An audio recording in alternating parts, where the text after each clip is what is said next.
Today we're going to take a look at Excel Chapter 1. So in your textbook, if you can turn over to the green section, we'll take a look at creating a worksheet and a chart. If you would flip over to page EX2, you can see the personal budget worksheet and chart that we're going to create in this lesson today. So we'll go over and open Excel. I do have Excel pinned to the taskbar, so if you want to search for Excel and just type Excel here, you could. And then after you get it open, if you want to right click and pin it to your taskbar.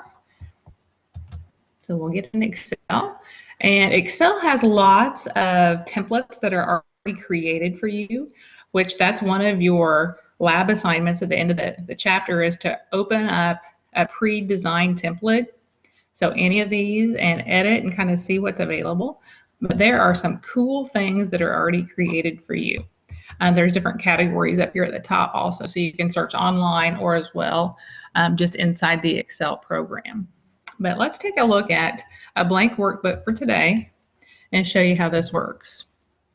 So just like in Word, when you first get started, you have the quick access toolbar up in the upper left-hand corner. Add any tools up there that you think will be handy, that you'll use a lot in Excel. Then the ribbon is the Control Center. It takes up most of the top area of your window as you're working on a task and adding new things. New tabs will pop up, but again, you still have the basic tabs that we had when we were working in Word. Some of those are a little bit different, but for the most part, they're the same. Now, most of your screen is made up of a lot of boxes, and those are called cells. A cell is the intersection of a row and a column, and we've mentioned that when we worked with our tables back in Word. Now, where the intersect, then that is our cell. And when they talk to you about going home in Excel, A1 is home. Lots of ways to move around your screen. You can use your arrow keys. They'll move you around. You can hit home. It takes you to the beginning of the row that you're on. Rows run horizontally and columns run vertically. Rows are identified with numbers and columns will be identified with letters. So you can move around your screen lots of ways. If you enter, it's going to go down. If you control home, that's going to take you to the very, very top. So let's go to the very top. I'm going to zoom in. So your zoom is down in the lower right-hand corner. I'm going to zoom in so you guys can see just a little bit better. We're going to type a little bit of text in cell A1. This is going to be a personal budget worksheet. You can backspace and delete and undo just like we could if we were working in Word. We'll type in our title, and then we have a little subtitle, so we'll hit enter. That'll take us down to A2, and let's type in monthly estimates.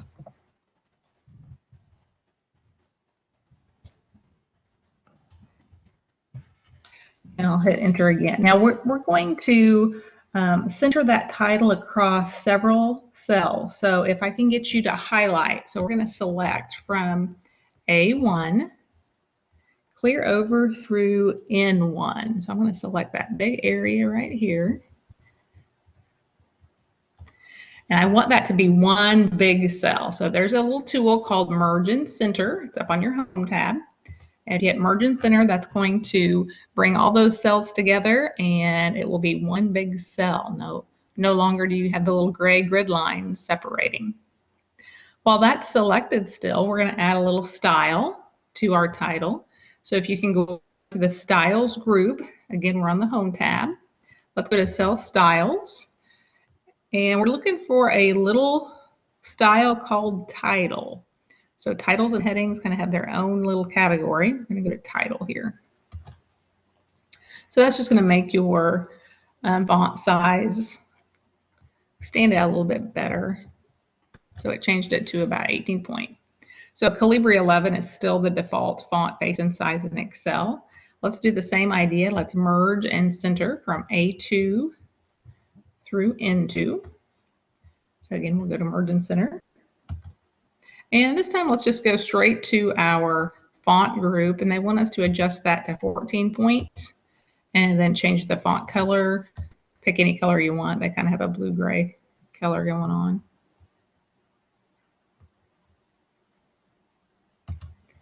And then we'll adjust all of that here in a little bit and make it more of an orange look. All right, we're going to go over to cell A3, and as you make a budget, you're going to have an income section and an expense section. So we're going to create the income section. And for our income, we get paid our wages and our dividends. And then we'll have a total. There's nothing in row 7. And we're going to go down to row 8, and then in our spreadsheet, we're going to create an expense section. We have several expenses. We need to pay our rent and food. So just take a minute and type in your side headings. We're going to pay tuition and books, a little bit of money for entertainment, a car payment, gas, and miscellaneous. Now, notice that some of these headings are a little bit larger than the actual column. So to fix that, there's a little tool that's pretty handy. If you grab your mouse, and your mouse takes on lots of different looks kind of depending on where you're at and what you're doing.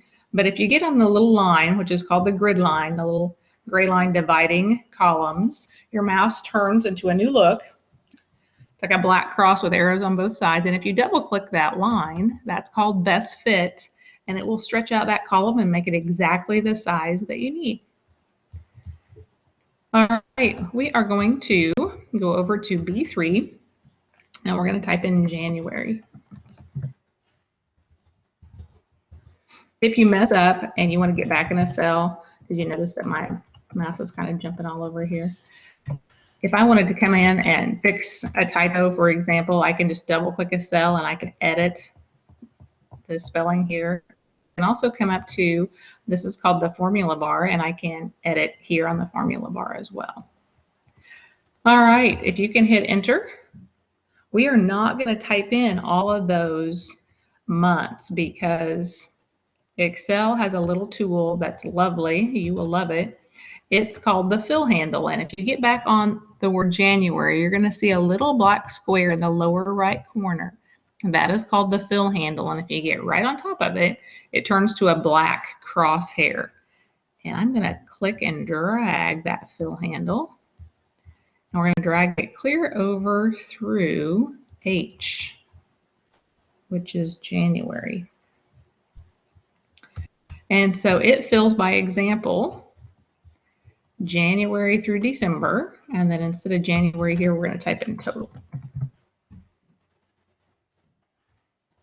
Kind of handy. All right, we're going to do the same thing the bottom part in our little expense section. So let's move over a little bit and let's go down to B8 and type in January again. Again, we'll go back to it. We'll grab it and take it clear over through N. And then an N if you type in total. And so we're making like the basic skeleton part of our budget. If you've got too large, I can just zoom in and out, whatever's the best for you. I might zoom out just a little bit. Can you tell that some of these columns need the best fit idea, like September is getting cut off, and November, and December? So you might stretch any of those out that you need to stretch out just a bit. All right, we are ready to get some numbers in here. So for our wages, it looks like every single month we get the exact same paycheck. So we are going to type in 1417.12. I'm not going to format it quite yet. All right, so we can go back to that lovely FillHandle, and a minute ago it would fill an example. It will also fill straight text for you, which is wonderful. So let's fill that clear across through December. So instead of having to type all those in and the chances of having a mistake here and there, we're going to just use that FillHandle. Let's go down to dividends. We get paid dividends twice a year in January and July. So let's type in your 4029.71. If I don't want this to fill clear across, I could just retype it if I want to, or if you want to copy it and paste it, you can just copy and paste just like we could in Word. When you paste, there's a lot of different paste functions. So we're going to use the far left paste to start with. Now, instead of, and then I'm going to hit escape to turn off my copy. Instead of just leaving some of these cells blank, I have found through the years that if I leave one blank, sometimes I get off a row or a column, and then if nothing's in there, then I type in the wrong cell accidentally. So I'm going to have you just type a 0 in, and then grab your fill handle, pull that across a few, and let's go to August, type in a 0, same idea, and let's pull in over that fill handle. And you'll notice in the textbook they have dashes, and that's just a formatting look, and we'll fix that here in just a bit. So we have our numbers in for January through December, wages and dividends, and we'll get some totals here in a minute. Let's go down to our expense section and let's get some numbers in so we'll have something to work with. Our rent, we pay $410 a month. So let's type that in for January, and then let's use that fill handle. Saves us so much time. And our food, we're going to set aside $280 in our budget, it looks like, every single month. So let's type in 280 and fill handle it. And tuition, we pay twice a year. We pay $1,500 in January and in August.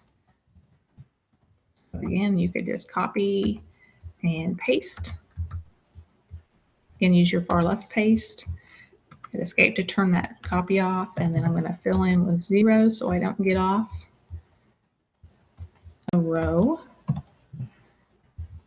And if you would get off a row, you can just copy and paste and move it easy. Our books, we pay twice a year also, $500 in January. So let's copy paste that. And then let's escape and 0 in all of our blanks. So far pretty easy. Copying and pasting, using the fill handle. All right, entertainment. We have set aside $100 every month for entertainment. So we'll fill it. And our car payment is $215.47. And we'll fill it.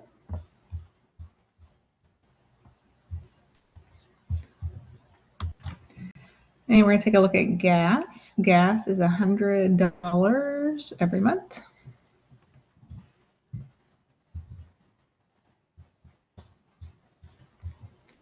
And then finally our miscellaneous, and that's $100. So we'll get the basic numbers in here, and then let's take a second and save what we've got so far, and then we'll get some totals for you.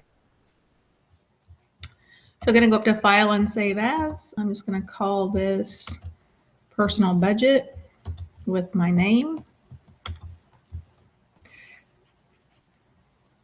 When you start working in Excel, it's kind of like a workbook, and so it's called Book 1 if you notice that in the title bar area or here on your save.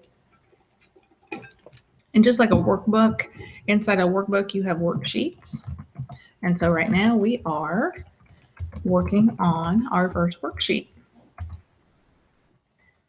So we are now ready to grab some totals. So let's go up to the income section and let's go over to B6. And in B6, we are ready to total up our January dividends and wages. So there's a little tool called AutoSum, and it's on the Home tab. It's also another location, but it's kind of handy here on the Home tab. And if AutoSum once, it looks above and it will add for you. It will also look left for you. So we're just going to click it one time. It kind of highlights the cells that you should work with. It sticks in the formula on the formula bar for you, as well as inside the cell. So in front of every single formula or function in Excel, you should always have the equal sign. And then you tell Excel what you would like to do. So in this case, we want to add. So we're typing in sum. Then you have parentheses, and you tell the area that you want it to look at. We want it to start with B4, and then that colon means a range, and add through B5. So we have a start point and an end point. It just happens to be those are just two cells, but that is called a range. So equal sum B4 to B5. You can click AutoSum again, or you can just hit enter. And hopefully we're getting 544683. Looks good. It's going to be the same type of formula all the way across. We're going to add C4 and 5, D4 and 5, E4 and 5. So the same basic formula. So the cool thing is you can also use the FillHandle to copy a formula. So we're going to copy that formula clear across. And hopefully we're getting 14, 17, 12 for most of the months. And our January and July were 54, 46, 83. We also need to total our column N. So let's go over to N4. Again, we can AutoSum. It looks above. If there are no numbers above, AutoSum will look left for you. So you can see it's going to add up for us here. $17,005.44. I'm getting part of this cut off, so if I best fit, that should stretch out the cell and I can see 44. If you're looking and you guys are getting this kind of look, the little pound signs, all that means to you is that the cell is not large enough. So just best fit it and it should stretch it out and you should be fine. We can also FillHandle all the way down. So for a grand total of $25,064.86. All right, we're going to come over and we're going to grab a total. Let's type in total over here. And we're going to total up our January expenses with AutoSum. So equal sum, it's going to start with B9 and it's going to stop at B16. That's right. 3205.47. Same idea, clear across. It's going to add we want it to add all those numbers for us. So let's grab that FillHandle, copy it across. See how easy that is? Most of those months are 1205.47. Some of those months are 3205.47. So they vary just a little bit. Column N, let's go ahead and total up. 4902. No, I'm sorry, 4920. My fault, 4920. And then let's fill it all the way down for a grand total of 18,865.64 is what it should be. So I need to see here. It looks like I have a mistake. So let's check your totals. I've got a typo somewhere. Oh, we had to pay. We must have taken a summer class. My bad. Go to May tuition, and we paid $300. $300 in May. So add that, and you should have now, hopefully, 18,865. No, I also have in May. I missed that. So May, go over to tuition, add $300, and booked $100.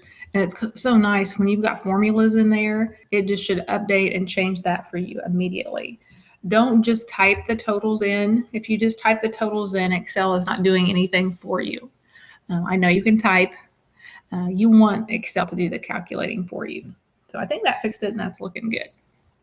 Now the next thing, we're going to calculate our net. Let's go over and in cell A19, let's type in net.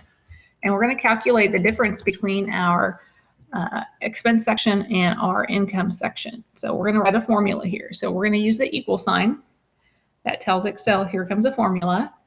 And we're going to take our total January income. So we're going to take B6 minus our total January expenses, 17. You can type that in, or you can use point and click mode like I did, whichever works for you. And it kind of color codes it for you so you can see if it looks like it's correct or not. And hopefully we're getting 2241.36. And then we'll want to FillHandle that. Let's FillHandle that clear over through N. And you'll notice that some of these months are going to be negative, and that means our expenses were higher than our income section. Hopefully we're getting a total of $6199.22. Let's take a second and save. And then we're going to format, kind of fix this up, make it look good. All right, we are going to select A3 through N3. Grab your totals. your headings clear across row 3. So start at income and end with total. And we're going to back up to the styles group, and we're going to check out cell styles. And I believe they have added heading 1 here. So we're going to grab heading 1. When you do that, that's probably going to make you need to best fit some of those column titles, because that bolds it and makes the font face just a little bit larger for you. So we'll best fit any of those that need stretched out just a little bit. And we're going to do the same kind of look down for our expenses. So if you can grab A8 through N8 and grab type or heading 1. All right, that's looking good. So with that heading, not only did it bold the titles, it also stuck in an underline for you. All right, we are going to grab our totals. If you grab your total row, which is row 6, we're going to go back to cell styles, and we're looking for the format called total, and it's got a double line under rule.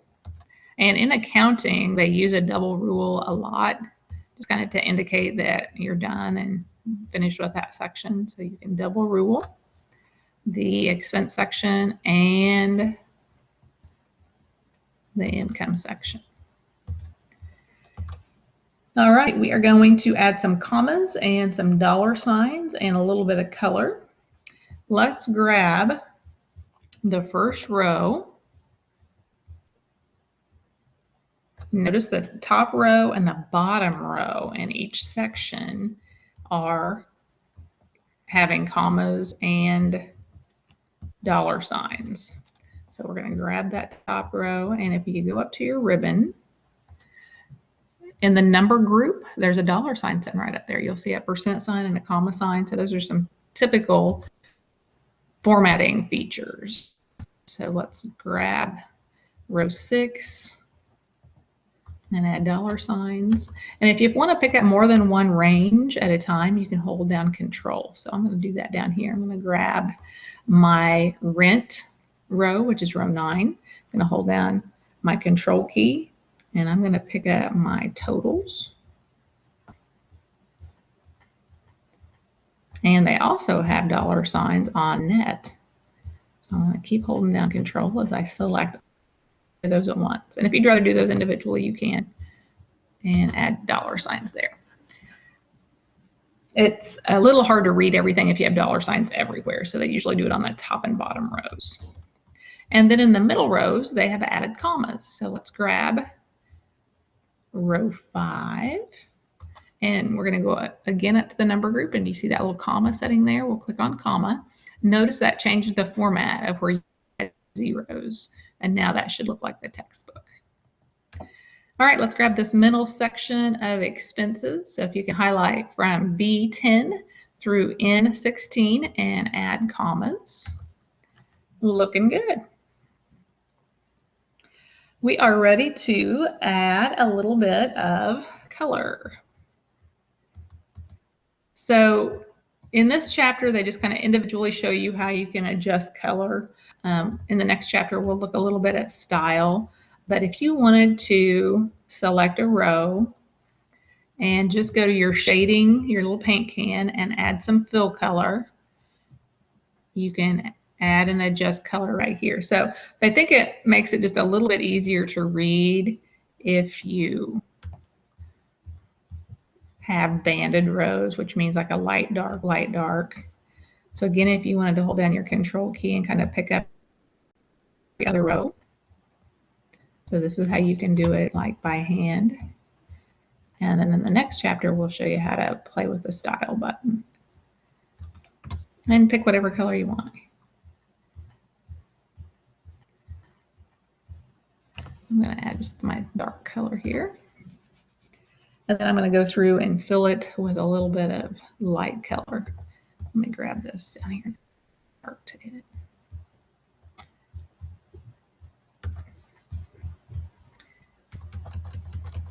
So as we work through this chapter together, again, you will earn your 10 points for creating this with me. Hopefully this is showing you some tricks, little tips that'll be helpful as you work on your lab activities at the end of the chapter. I hope watching the lecture gives you a little bit of assistance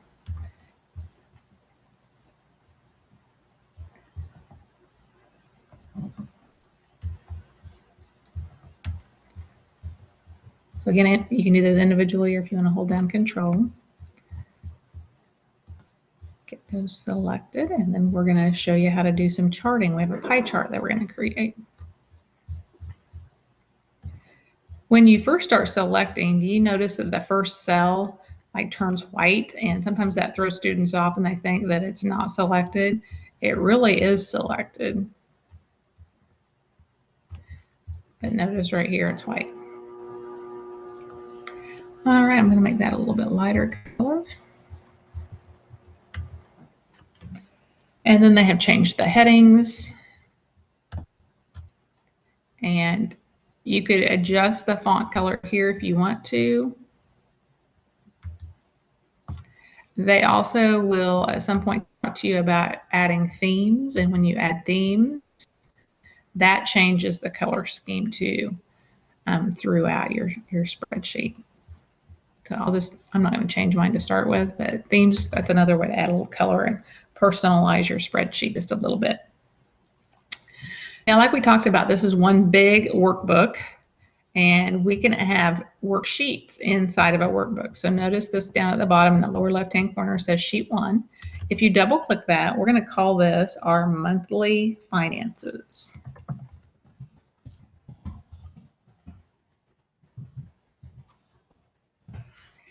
And you could right-click and rename that if you need to. You can also add some color to it. So if I wanted to add a little bit of tab color here, maybe I wanted to grab an orange to kind of match my color up above, I can do that. And I can add or delete more sheets. If you see that plus sign right here, that's going to let you add more sheets. If you wanted to delete sheets, you can delete sheets too. All right, let's do a second save here. And we are going to create a So the pie chart that we're looking at is going to illustrate our monthly expenses. So we can look at the number crunching, and some people, love to look at the numbers, and some people, it's better if they can see the chart and they can get a grasp of what's going on here. So we're going to chart our expenses. So notice our title says monthly expenses. Having a title for the chart is very important, otherwise we don't know what we're looking at. So if I can get you to grab A9 through A16, that's called a range. Grab those cells by highlighting those. Hold down Control, because we're going to pick up our total. So we're going to select N9 through N16. So you need to make sure that you always have balanced ranges that you're selecting. If I would accidentally select one extra row, it's going to mean that my chart's going to be blank. So I always have to have in balance here. Otherwise, it can't make a chart for me. All right, we are ready to go up to the Insert tab. And we are going to go over to the chart group, and you should see the little pie chart here. And you'll get the drop down for me on the pie chart. So we're going to add a 3D pie chart. Looks like this. It is not quite sure where to place the chart or what to do with it. I could move this and put it on the same page as my numbers. If I leave those items on the same document, that is called an embedded chart. But in this example, they want us to move it. They want it to have its own sheet. So if you look up at your ribbon now, we have new tabs dealing with my chart. What are we going to do with the chart? So there's a little tool called Location, and we're going to move that chart to a new sheet. And then we can give the sheet tab a name right here. And we're going to call it expense chart.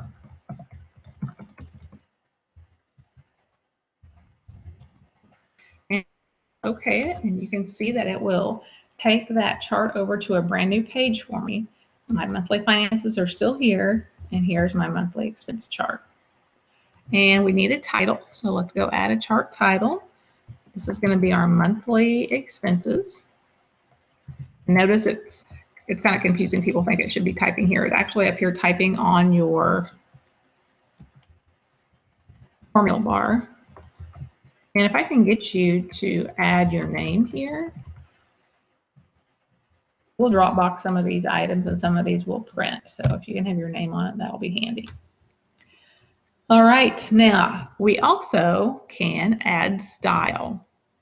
Now, by default, this gave me my different color-coded items and all of my categories, my little labels down here at the bottom. So this is like my key or my legend to the chart, so I can read this. But, maybe I would like to see percentages or, a different look. They have all of these different options available up here, and you don't have to work too hard. They're already kind of created for you. And I don't care what style you add to it. It's helpful to me, I think, if I see the piece of pie and a percent and a name beside it. So that is creating a chart. Now we are going to create one more tab. So we're going to do this. We're going to add a new sheet.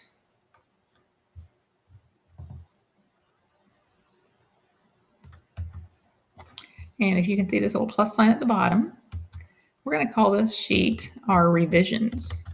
So let's type in revisions down here. All right, we're going to go back to finances. In the upper left-hand corner of your entire spreadsheet, I would like you to come up to this little gray box in the corner. It's got a little triangle in it. That's called the Select All tool. That's going to select the entire spreadsheet. We're going to select the entire spreadsheet and we're going to copy it and we're going to paste that on your revisions tab. So I'm going to paste it again with the far left paste. Now, from year to year, my tuition and books, they increase. So I want to take a look at my maybe next year of college. If my college goes up, let's go down to tuition. Let's say it changes to $1,800 in January and August. And let's say my books go up to $800 in January and August. So make those two little adjustments. We can take a look and see, okay, am I be able to afford college the next year? Do I need to, make some cuts in my budget? Do I need to get another job? So on your revisions tab, we're going to just reflect the tuition adjustment of $1,800 in January and August, and the revision of your books going up also $800 in January and in August. So the revisions tab, this is not in the textbook, just kind of wanted to show you how that's going to work. All right, we are ready to save one more time, and then we're going to go up to File, and we're going to go over to Properties, just like we did back in Excel and Advanced Properties. This is my personal budget, and this is Excel Project 1. And if I wanted to type in some keywords, like monthly estimates, that is internally labeling it for us. So that should get you through chapter 1 of Excel. You're going to do some lab activities for me at the end of the chapter just to kind of practice these little tasks that we just set up. So you'll work on a lab activity. Lab activities, you'll flip over to the end of chapter 1. And I think you're working through lab 2 for me. It's Davis Mobile Concepts. And then I want you just to go over to New and take a look at opening up one of these templates that's already created for us, and we can kind of see, what you can do with it. So open it up, edit it just a little bit, see the features that are going on, and just play with that a little bit. So you're going to be Dropboxing 3 files for me in the Excel Project 1 Dropbox. So as always, make sure you email, call, stop by if you have questions, and hopefully those are some tips that will help you through Excel Chapter 1.